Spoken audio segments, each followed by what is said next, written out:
성부와 성자와 성령의 이름으로 아멘. 은총이 가득하신 마리아님 기뻐하소서. 주님께서 함께 계시니 여인 중에 복되시며 태중의 아들 예수님 또한 복되시나이다.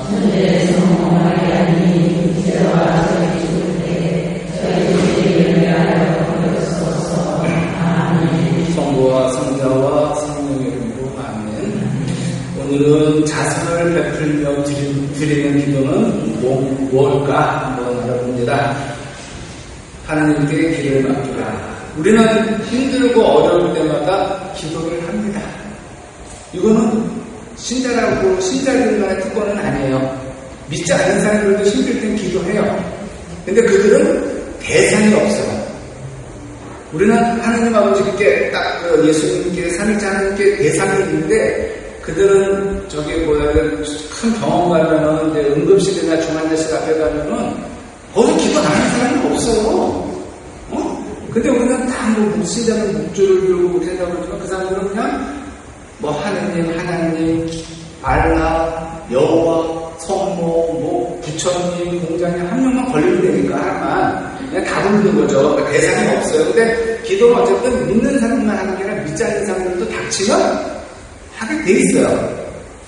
그러니까 우리는 힘들고 어려울 때마다 기도를 합니다. 특별히 우리는 어떤 목적을 두고 집중 기도를 자주 드려요. 대표적인 게 뭐예요? 구일기도. 지금 우리 사제들 성화에서 구일기도 같이죠? 이게 어떤 특정한 날을 두고 며칠을 두고 집중적으로 기도하는 거 아니에요? 사제 성화를 위해서 이때만 기도합니까? 아니잖아요. 평상시 하잖아요. 여러분도 하나님께서 신부들을 위해서 기도하시잖아요. 해요. 그러니까 특별히 이때는 어떤 날을 두고 특별히 더 힘을 모으자는 거죠. 그래서 이제 또 성경에 나오는 숫자들의 의미를 듣고 기간과 횟수를 정하여서 하나님께 기도를 올리는 분들이 많죠. 그러면 9일기도 있고 100일기도도 있고 특히 수험생 엄마들이 100일기도 많이 바치죠. 100일기도 바치면은 대학을 갑니까? 가요? 그러니까 못 가는 애들도 있어요. 엄마만 100일기도 바치고 뭐합니까? 애가 공부를 하라고 내가 PC방 가서 사는데 그쵸? 어떻게 보면 그 엄마가 마음 편하려고 기도하는 수도 있어요. 그렇지만 그 기도는 헛되지 않아요. 엄마의 기도하는 그 정성을 보고 아이가 감동을 받고 내가 이렇게 살아서 안 되겠구나 변할 수 있는 거죠. 근데 또 대학 가려면 100일기도 안 해도 대학 가요. 잘만 가야 사는데 이렇게 공부 잘해야 되는 엄마 기도 필요 없어도 그렇다고 기도 안 하면 안 되죠. 딱 54일 기도도 마찬가지고 하나님께서는 우리의 그런 기도에 많은 응답을 해주십니다. 그러니까 어떤 집중기도 어떤 그런 거에 그런 특별한 은총 받으시는 분들 많이 계실 거예요. 때로는 이제 하나님께서 그런 기도에 많은 응답을 했는데 때로는 그렇게 기도를 해도 때로는 조금만 기다려라. 이건 안 되겠구나 하시며 또 더 걸어가게 하실 때도 없지 않아 있죠. 우리가 하나님께 기도할 수 있다는 것만으로도 은총이요 감사가 됩니다. 하나님께서는 기도할 때 자격을 따지지 않으시고 시간과 조건을 따지지 않으시고 우리가 그저 기도하는 것만으로도 기쁘게 받으십니다. 우리는 깊은 웅덩이와 수렁에 빠진 우리 자신을 위해 하나님께 의지하고 하나님께 지혜를 청구합니다. 시편 37장 5절을 보면 다윗이 자기 인생을 돌아보면서 이렇게 노래합니다. 이렇게 기도합니다.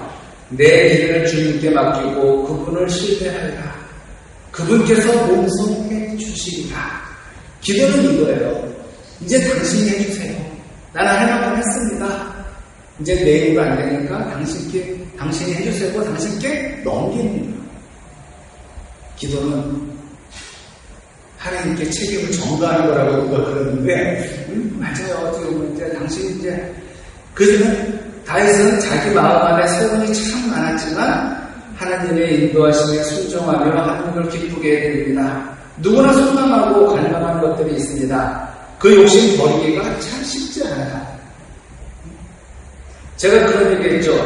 나는 늙으면 나이가 많으면 좀 자유로울 것 같았다. 어떤 원로신한테 물어봤어요. 신부님, 저는 나이가 먹으면 되게 자유로울 것 같아요. 돈에서도 자유롭고, 건강에 대해서도 자유롭고, 근데 그 신부님이, 아니야. 나도 그럴 줄 알았는데 이 나이 되니까 더 집착하고 뭉쳐져. 두려워. 이러시더라고요. 참 욕심버리기가 쉽지 않습니다.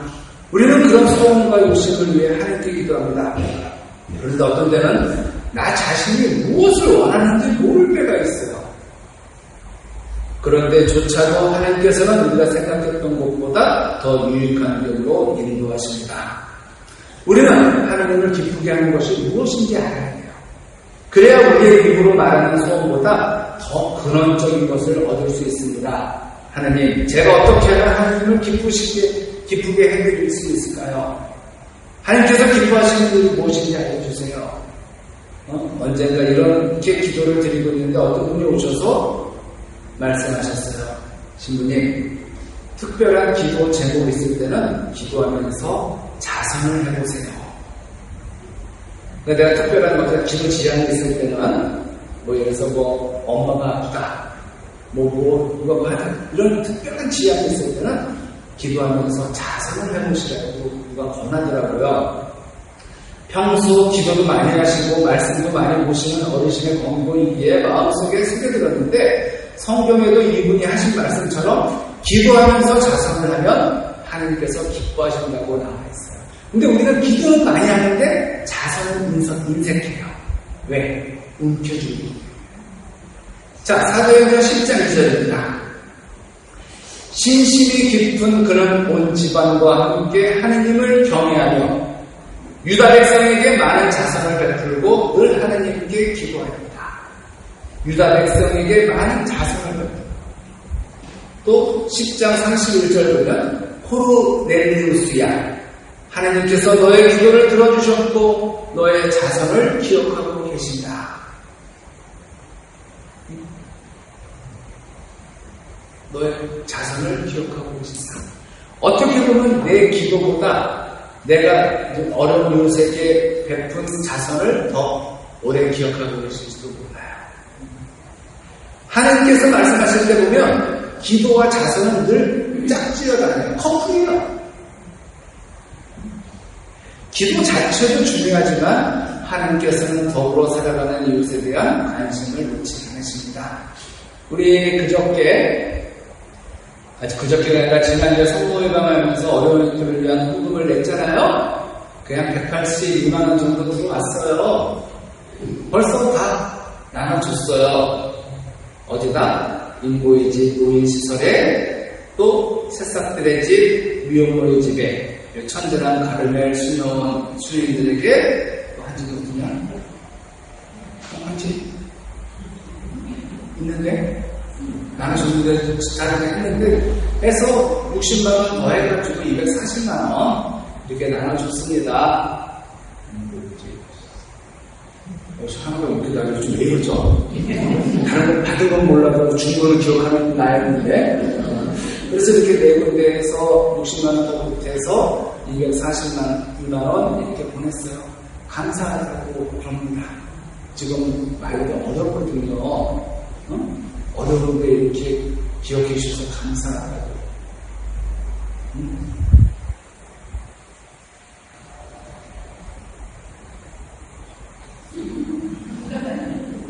하나가 생각이 안 나지. 다 줬는데? 네 군데 보냈는데? 저기 성 요셉의 집이라고 저 평택 쪽에 있는 농화양이요. 거기는 말 못하고 못 듣는 분들만 계세요. 그래서 알람이 필요 없는 곳이에요. 다 모든 게 수화로. 거기 수행님이 직접 지난주에 오셨잖아요. 그래서 직접 사인을 받아가셨고 이렇게 네 군데의 어려운 시설에 보냈어요. 너무나 감사하고 풍산성당 공동체를 위해서 수행들이 기도 많이 하고 있어요.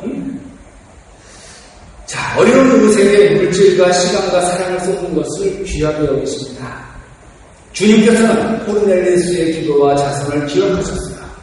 주님께서 기억하신다는 것이 얼마나 영광스럽고 기쁜 일인지 모릅니다. 어떤 날 여러분들이 딱 왔는데 여기 주변에 미사가 오셨어요. 주교님 다음에 이사 오려면 1년에서 몇 년은 더 걸려야 되잖아요. 근데 와서 주교님이 마리아자님 그동안 잘 계셨어요?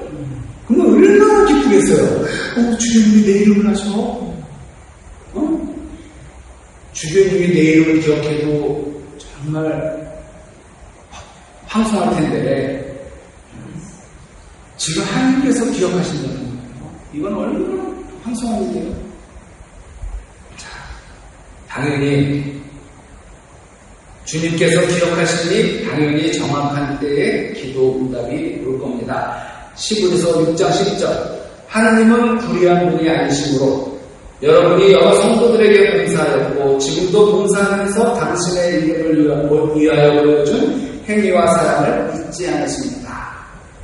누군가를 섬기는 것은 말처럼 쉽지 않아요. 자기 자신을 희생하면서까지 어려운 사람을 돕는 사랑과 정신은 누구에게나 있지 않습니다. 오늘도 아침 인터넷 뉴스 잠깐 보니까 고려대병원 어떤 어르신이 85세 된 어르신이 그동안 20년간 몇십억을 바친 거기다 준 거예요. 고려대에다가 그리고 자녀들에게 말합니다. 나는 너희들한테 할 만큼 했으니까 니네들 알아서 살고 난 내 돈 얼마 되지도 않는 내 돈 다 죽을 때까지 학생 후학들을 위해서 장학금으로 주고 갈 거야. 자기들이 얘기했는데 근데 얼마 되지 않는 돈이 200억이에요. 어느 회사 회장님인데 그렇게 주고 갔대요. 근데 이게 나는 뭐 있으니까 뭐 나도 있으면 나도 그렇게 할걸? 하면 있으면 좋을까요? 좋을까요? 아니 여러분들 잘 보세요. 안 된다니까. 이거 주어로 탈본 사람 아니면 못 줘요. 아무리 많아도 주는 게 아니에요. 많아서 주는 게 아니라 사랑하니까 주는 거예요. 그 많이 없는데 어떻게 많다고 줘. 그리고 또 너무 많이 갖고 있으면 못 줘요. 왜? 이건희 회장이 죽을 때 그 많은 재산 주고 가지 않았잖아요. 그죠? 자기가 못 써요. 그 많은 돈을 적당히 써야 돼. 그쵸? 여러분들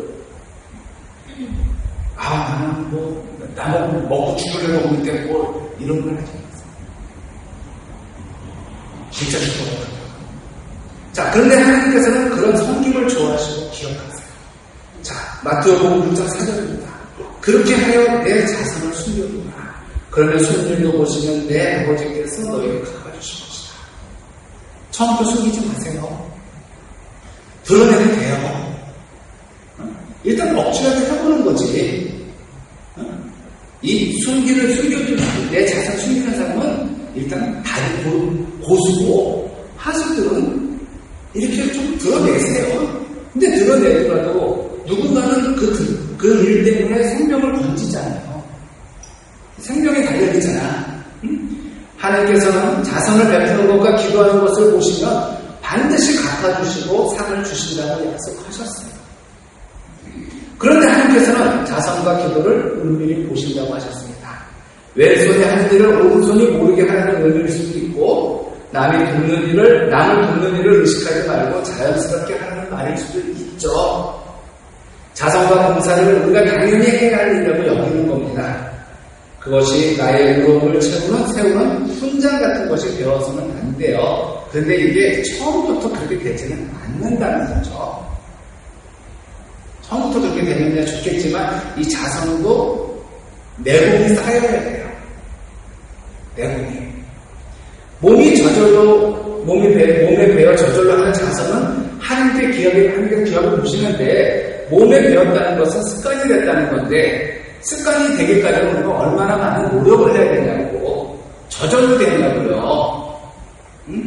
여러분들 지금 묵지기도 하면은 그냥 몇 5단이고 10단이고 몇 단이고 근데 저절로 그냥 입에서 나오죠? 처음부터 그렇게 됐어요? 아니죠. 처음에는 그냥 묵지만 돌리면 졸려. 그러다 묵지기도 하나 잠들고 내가 몇 단이냐? 왜 이렇게 안 된다고. 근데 내가 매일같이 그렇게 해보니까 자꾸 하니까 어떻게 돼요? 기도가 편해지고 단순해지고 이렇게 높아지는 거거든요. 해야죠. 습관이 되기까지는 좀 힘들어요. 사상도 마찬가지예요. 어떨 때 아까워하면서도 내야 된다는 거예요. 안타깝겠어요. 아까워하면서도 내주니까 누군가가 너무 그걸 고마워 감사하고 누군가 생명을 던졌대. 그러면서 보람을 느끼는 거야. 보람을 느끼니까 나는 또 주겠다는 거예요. 자, 성경은 자선에 대해 이렇게 이야기합니다. 잠언 11장 25절. 축복해주는 이는 자기도 흡족해지고 마실 물을 주는 이는 자신도 흠뻑 마시게 된다. 남에게 마실 물을 줬는데 내가 더 많이 마셨다는 거죠. 나는 흠뻑 적시 마시게 된다는 거예요. 그만큼 하나님께서 보상해 주신다는 거죠. 자선은 나의 시간과 물질을 써야 합니다. 그런데 자선을 하면 우리는 풍족해진다고 성경은 말해요. 다른 사람을 돕고 사랑할 때 우리의 삶이 풍족해진다는 것이죠. 이것은 단지 물질적인 것이 풍족해진다는 의미는 아니죠. 어려운 이것을 진심으로 들을 때 몸에서 엔도르핀이 나와 기쁜 감정을 맛보게 됩니다. 요즘 여러분들 마약 때문에 나라가 온통 시끄러워요. 얼마 전에는 서울랜드에서 또 마약 거래가 있다가 완전 거기서 난리가 났었는데, 마약이 이제 우리가 마약 진통제 있잖아요. 이렇게 암환자들한테 주는 진통제가 몰핀이죠. 몰핀을 뭔가 그러잖아요. 마약이에요. 엔돌핀도 마약이에요. 근데 엔돌핀은 우리 몸에서 나와요. 고통을 이기는 그 엔돌핀이 몸에서 나온다는 거예요. 근데 그 몸은 누가 그래? 웃을 때 나와요. 막 웃자 그러잖아요. 막 웃자. 그럴 때 나오고 또 어려운 일을 진심을 볼 때 나와서 그 기쁜 감정, 기뻐할 때 엔돌핀이 나옵니다. 그러니까 내가 힘든 것도 모르는 거겠죠. 그 기쁨 속에서 일할 때 우리의 장점이 더 커져서 삶이 풍요로워지고 여유가 생깁니다. 우리는 하나님께 어떤 존재로 기억되고 있을까요?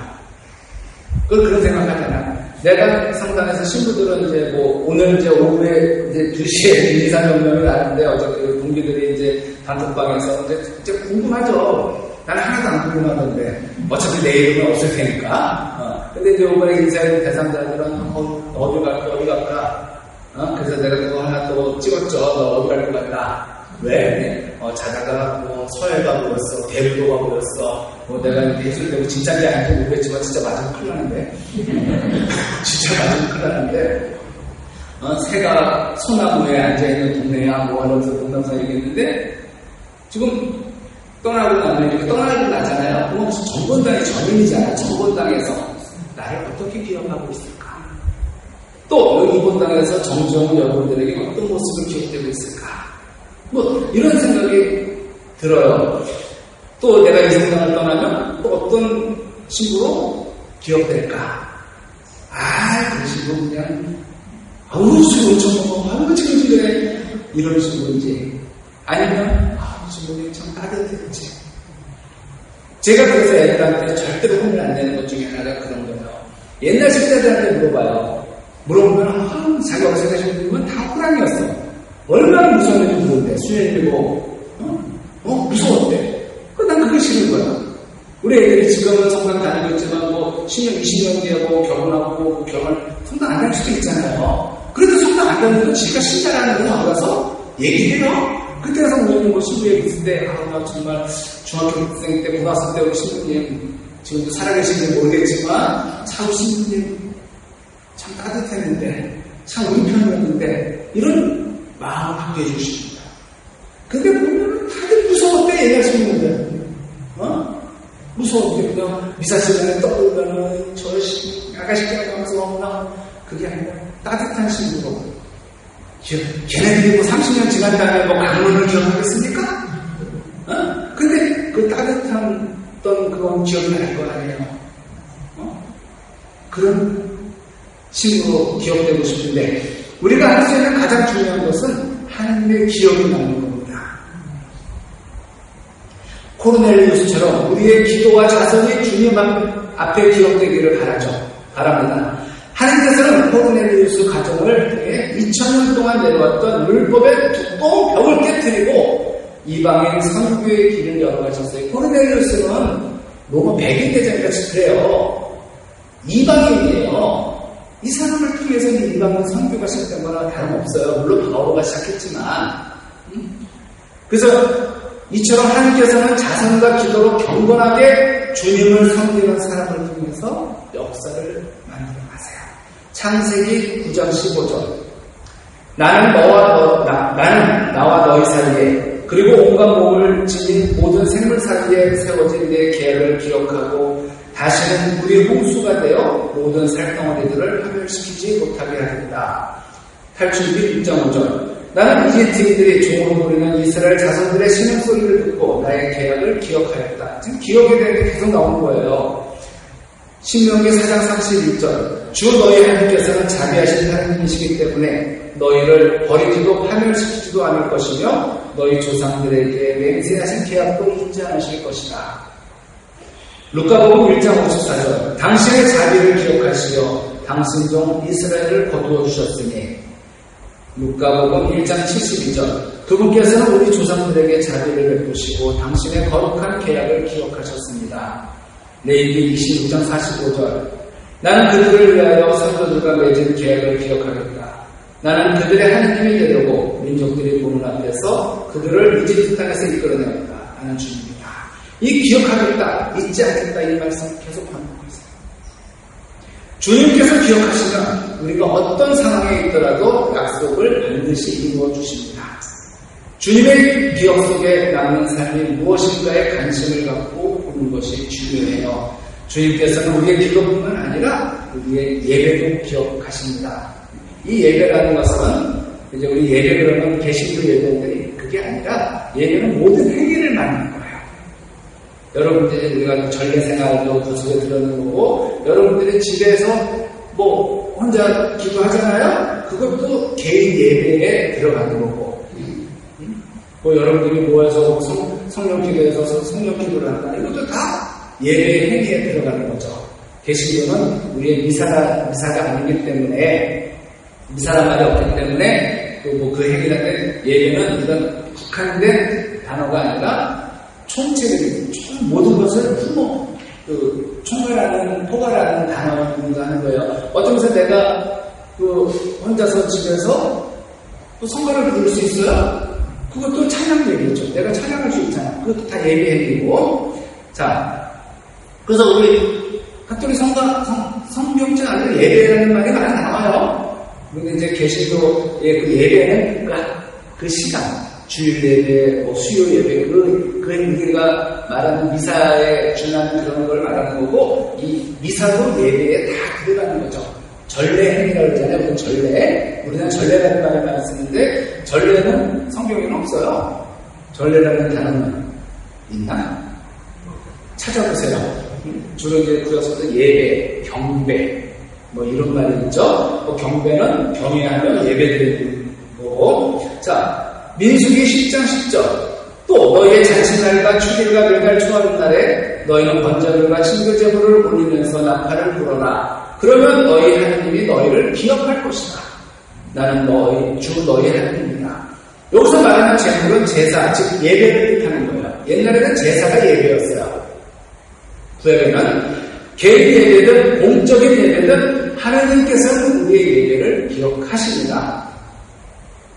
예레미야 1장 2절. 가서 예루살렘에 듣도록 외쳐라. 주님께서 이렇게 말씀하신다. 내 젊은 시절의 순정과 신부 시절의 사랑을 내가 기억한다. 너는 광야에서 씨 뿌리지 못하는 땅에서 발을 따랐다. 그 어려운 시절에 당신을 따랐던 것을 기억하시는 거예요. 우리가 주님을 따를 수 없는 상황 속에서도 주님을 따르고 주님께 예배를 드리는 것을 주님께서는 기억하십니다. 어저께 그랬잖아요. 그래서 바쁠 때 주님을 더 찾아야 된다. 백숙에서 올 거냐고, 한가하면. 백숙에는 또 쪽팔려서 못 오는 거예요. 또 하나, 주님께서는 우리의 자선과 기도만 기억하시는 게 아니라 나쁜 짓, 악행도 기억하신다는 거예요. 그때 회개를 하지 않으면 하나님께서는 심판하십니다. 그런데 회개했어. 그러면 하나님께서는 기억을 못하세요. 우리 엄마들은 그러죠. 먼저 애가 잘못했으면 그래 나도 그러지 마. 그러고 나서 또 그러더라고요. 내가 너 그때 그럴 줄 알았어. 내가 네 말을 아우 믿음 내가 그냥 뭐지 이건 뭐 그냥 하지만 하나님께서는 그 전 것을 잊어버리세요. 회개하는 하나님. 묵시록 18장 5절 그 여자의 죄악들이 하늘까지 다 하나님께서 그 여자의 불의한 짓들을 기억하셨다. 주님께서 이 백성을 두고 이렇게 말씀하셨다. 그들은 떠돌아다니기를 좋아하고 발을 상가지 못한다. 주님께서는 그들을 마음에 들어하지 않으신다. 이제 그분께서 그들의 죄악을 기억하시고 그들의 죄를 벌하실 것이다. 예레미야 14장 10절. 그분의 마음에 들지 않으면 어떡해요? 그죠? 이거 엄청나게 무서워요. 선조들의 죄를 저희에게 돌리지 마소서. 당신 자비가 어서 저희에게 미치게 하소서. 저희가 이토록 불쌍하게 되었습니다. 시편 79장 8절. 선조들의 죄를 저희에게 돌리지 마소서. 그러니까 조상들의 잘못한 거 갖고 하지 말라는데 하나님께서는 조상들의 잘못했다고 후손들에게 벌 주는 걸 하네요. 그래서 여러분도 얼마 전에 얘기했지만 그레고리안 의사라고 어떤 여자가 보는데 그레고리안 의사가 잘못된 거예요. 가서 꼬시는 거야. 지금 뭐가 막혀있다는 거야. 조상들 몇 대손이. 그래서 그거를 뭐 뚫어야 된대. 천주교는 그런 거 없어요. 천주교는 그런 거 없는데 그런 사람들은 주로 뭘 원하는 거예요? 이쁘고요. 이쁘고. 절대로 그런 거에 넘어가지 마세요. 조상들의 잘못 때문에 내가 잘못되지 않아요. 그렇지만 내가 잘하면 조상들의 후손들에게 좋은 게 가죠. 기부와의 그때처럼 그들은 깊이 타락하였다. 그분께서는 그들의 죄악을 기억하시고 그들의 죄를 벌하십니다. 기억되는 건 기억되는 건데 분명히 저도 어떤 모습을 기억되겠는데 좋은 모습이 아니라 따뜻한 신부님이 아니라 참 무서운 신부님으로 기억되면 어떡해요? 그럼 내가 어떻게 하느냐가 중요하겠죠. 마찬가지로 하나님께 기억되는 건 좋은데 기도와 자선을 통해 돼야 되는데 악행 나쁜 짓 한 것 때문에 기억된다면 그건 슬픈 일이죠.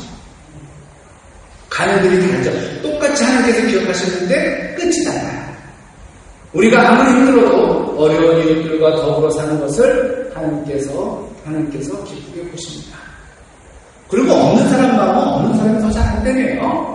배고픈 사람이 배고픈 사람 마음 안다고 없는 사람이 더 없는 사람을 도와준다고 그러잖아요. 그게 바로 이런 뜻일 거예요.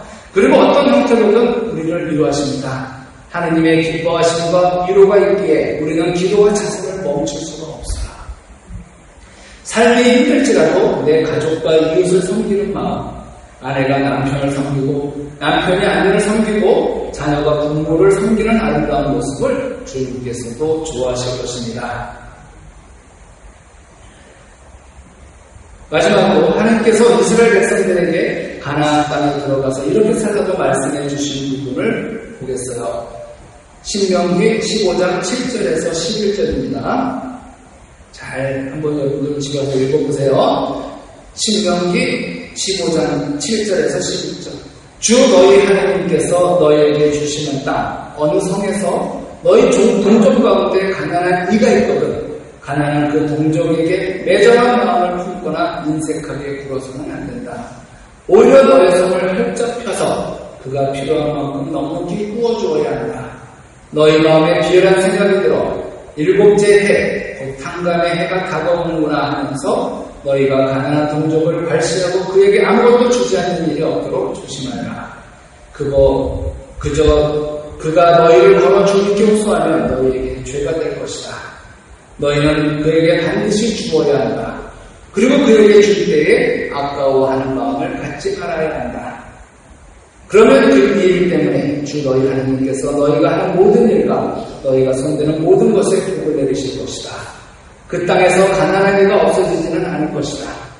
그러므로 내가 너희 땅에 있는 궁핍하고 가난한 동족에게 너희 손을 활짝 펴주라고 너희에게 명령하는 것이다. 아까워하는 마음이 왜 안 되겠어요? 나한테도 소중한 건데. 그래서 아까운 걸 주는 거예요. 어떻게 보면 자손은 나에게 필요 없는 누가 뭐 아나마타 같다 보면은 뭐 물건 같지도 않고 막 들어와요. 그런 거 아니죠. 내가 소중하게 생각하는 거, 아까운 것을 주는 게 진정한 자산이에요. 왜 안 아까워? 나한테도 소중한데. 그래서 그걸 주는 거예요. 그러다 보면 아까운 마음이 이제 점점 줄어들겠죠. 왜? 습관이 되니까. 이제 안 주고 나누지 않으면 내가 못 사는 겁니다. 이 말씀, 신명기 15장 7절에서 11절 말씀이 우리의 말씀이 되고, 우리 모두가 내 주변의 어려운 이웃들을 돌보며 아끼지 않고 내어주는 삶을 살게 되기를 간절히 바랍니다. 영광이 성부와 성자와 성령